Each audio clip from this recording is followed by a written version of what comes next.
锵！在大家的注目下，一颗被掷出去的金属球不偏不倚碰撞上了另外一颗球，敲出了清脆悦耳的声音，也敲出了大家的赞叹。提起法国最受欢迎的运动，是曾获得2届世足赛冠军的足球。不过，你知道最普及、男女老少咸宜的运动，尤其在法国乡间最风行的，却不是足球，而是另一种球。究竟这颗球有什么魔法，可以让乡间大叔们瞬间回春，成为热血男儿？且听我慢慢道来。Bonjour， 我是马琳达，欢迎来到马琳达玩法。我住在法国阿尔萨斯，一个只有300位村民的小酒村，正日和葡萄园为邻，也与一群可爱的村民为伴。今天我想邀请你和我一起来看很不一样的、很能激起村民热血运动的，那就是法式滚球 Pétanque。 法式滚球的祖先可以追溯到古罗马，当时罗马人喜欢丢掷石头比赛，比谁靠近标的物投得比较准。后来呢，还把这个游戏带到了南法。不过如今法国这种脚站定不动法式滚球的真正起源地是法国南部的拉西欧塔小镇。1907年时，有位获得多次冠军的老先生，因为年纪大，又得了风湿性关节炎，没办法再以助跑的方式比赛，只能坐冷板凳。他的另外一位朋友，则是因为只有一条腿，也没办法下场比赛。有一天，他们突发奇想，在地上画一个圆圈，站着不动，再从圆圈内直接掷球，距离也比以前变短了许多。就这样，一种全新的玩法诞生了。是这种不需要助跑，也不需要体力，全靠精准手腕力度和敏锐观察力的运动，便开始普及整个法国了。别以为法式滚球只是退休大叔们的活动，根据官方统计，每5个人里就有1个玩过滚球。法式滚球是法国人最爱的休闲运动之一，全国超过1000万人参与。不止常规面包和 cheese， 法式滚球也是法国人的骄傲。难怪有人说，在法国最容易找到的不是面包店，而是滚球场。每次我们村子玩起球来，就像在守护一种国家遗产一样。而法国人对滚球的热爱，不只是场边欢呼，连相关的滚球电影都拍了出来。知名的大鼻子情圣的法国影帝，也是近日陷入性侵风波的杰哈迪巴迪，就在电影里所向披靡，饰演滚球老将，连他都下场滚球，可见法国人有多爱。你以为滚球只有法国人在玩？其实这项运动早就滚出国界啦。在欧洲，像比利时和瑞士的法语地区，还有加拿大的魁北克法语区，北非的阿尔及利亚、摩洛哥、突尼西亚这些前法国殖民地，还有亚洲的辽国、柬埔寨、越南，都因为历史留下的文化连结，滚球都非常的风行。但最特别，也是除了法国之外最厉害的国家，却非曾为法属殖民国的泰国。为什么呢？原来泰国的滚球历史渊源来自于泰国王太后施纳卡林。当年她旅居法国，看见大家在午后玩滚球，觉得这项运动简单有趣，还很适合长者和妇女参加。回到泰国后，她就开始推广，从社区、公园到学校体育课，后来不但变成全国运动，泰国还成了世界滚球的强国，尤其是女子队，多次在世界杯上打败法国夺冠。所以今天能跟法国在滚球场上抗衡的国家，不是意大利，不是比利时，而是泰国哦。滚球玩法说来简单也简单，通常分为2队，一队约2到3人，每人握有2到3颗球，另外有一颗小小的目标母球，法文叫 cochonnet， 意思是小猪的有趣昵称。这颗圆圆的、小小的，通常是木头做的小猪，可是全场的主角。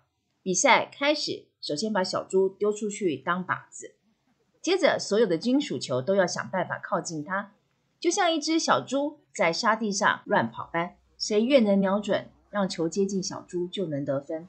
最后看哪一队先得到13分就获胜。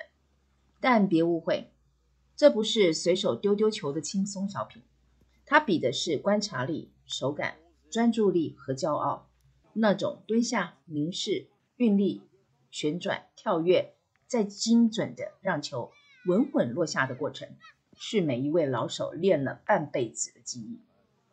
可别看这颗球圆滚滚的，它可是有标准的。一颗正式的法式滚球大约重700克，就像是手上那一瓶红酒的重量。拿久了手会酸，指久了心会热。每个人的球都不太一样，有的人喜欢重一点，有的要小一点，还有人会特别定制适合自己手掌的尺寸。更有趣的是，球的表面几乎都会刻上不同的纹路，有的是直线，有的是圆点，也有客制化刻上自己的名字。这不是在炫耀，而是种熟悉感，那是你专属的球，尽管躺在众多球海之中，你也能一眼就认出它来。还有些人相信，那颗刻着你名字的球掷出去会比较准，因为他知道你的手，也知道你的心。而这场竞技真正精彩的是净空时刻。最厉害的招式不是单纯靠近母球，而是狠狠一击，把对方最靠近母球的球敲飞走，让自己或是队友的球取而代之。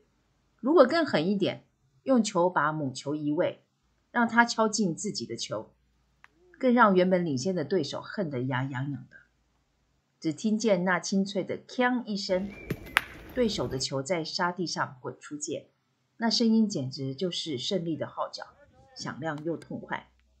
那一刹那可是高光时刻，也引发了场边队友的赞叹声和对手的叹息声。对我们村民来说，法式滚球不只是运动，它更是村民们的聚会。我们的村子虽小，却有2座滚球场，葡萄园围绕，风景如画。夏天有蝉声，秋天有落叶，冬天风冷，但球还是要滚，只是转战到了室内继续。每到周3和周5的晚上7点，滚球场便会准时开灯。有些人提着沉甸甸的滚球袋，动作利落的像在准备什么秘密任务。接着响起金属球敲击地面的声音，就像是揭开了社交典礼的教堂钟声。村里没有人会特别提醒你这件事，因为大家早已习惯每周这2个晚上风雨无阻，把时间留给球，也留给彼此。在玩滚球时，通常旁边桌上有红酒、橄榄、香肠，还有笑声与八卦相伴。气氛看似轻松，实则每个人都在暗自备战。而一旦球落地，气氛立刻变得严肃专注。有时几位大叔围着蹲下来，拿着量尺，甚至用上电子测距仪，为了那差1毫米的胜负争论不休。至于我家的酒庄主人班，就是最虔诚的法式滚球教徒。平日他在葡萄园里工作，一年4季和葡萄酒打交道，但一到滚球之夜，他的人就像被切换成另一种模式。不论多忙多累，7点前一定准时出发，带着他的球和一脸战场般的专注。每次回家，他都会告诉我今天的战绩。今天赢了，我打掉对方2颗球，或者我的球今天都失手，差一点点。赢的时候，他的语气带着光，连走路都有点飘；输的夜晚则沉默寡言，一脸懊悔。直到他把整场比赛复盘3遍，才慢慢回神。但他从不放弃，尤其是每年7月的村赛，这是他的荣耀时刻。那是一场名誉之战。为了这一天，他会提前开始在后院练球，模拟各种战术，找人相互切磋球技。班可不是玩玩而已哦，他是村里第1届和第2届比赛的双料冠军。当提起这段光荣的往事，他的语气可比说我今年酒酿得不错还要骄傲呢。对他而言，人生能有2样值得这么投入的事，一是葡萄酒，一是滚球。他拥有了这2样，也就拥有了属于他的圆满。我虽然也曾经试着玩玩看，但实在没那个天分。球永远不是丢得不够靠近小猪，就是飞出界外。就像我之前所说的，这站着不动脚只动手的运动，看似简单，却暗藏着许多技巧。看久了，我也慢慢明白，这项运动最打动人心的地方，不只是比赛的输赢，而是它所带来的节奏感。每周2次的出现，是一种对生活的承诺。即使年岁渐长，膝盖偶尔抗议，身体还能动，脑子还灵活。那些蹲下丢球的姿势，彼此的笑声和对话，依然让人觉得我们还在一起，还在活着，还有期待。人也瞬间回春，更体会到老友还在，时间还没走远，一切都还在掌控之中。只是有时候我还是会偷偷开他的玩笑，问他是球重要还是我？球和我同时掉进水中，你要先救谁？他当然是一笑置之的说我无聊，但是拜托你看看他偷瞄球的眼神。今天的马琳达玩法就分享到这里。你喜欢今天这段关于法式滚球的故事吗？如果你也想继续走进更多法国酒乡的日常生活，欢迎订阅我的频道，开启小铃铛，也别忘了留言跟我分享，你心中那颗最想投出的梦想球是什么？我们下回见，阿比昂多。